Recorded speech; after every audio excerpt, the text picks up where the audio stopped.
சேலை கட்டும் பெண்ணுக்கு ஒரு வாசம் உண்டு, கண்டதுண்டா? கண்டவர்கள் சொன்னதுண்டா?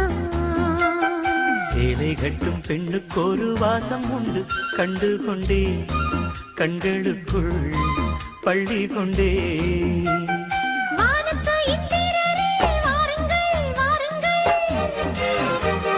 பெண்ணுக்குள் என்ன இன்பம் கூறுங்கள் கூறுங்கள்.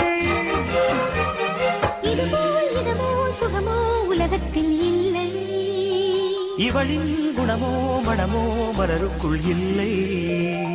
சேலை கட்டும்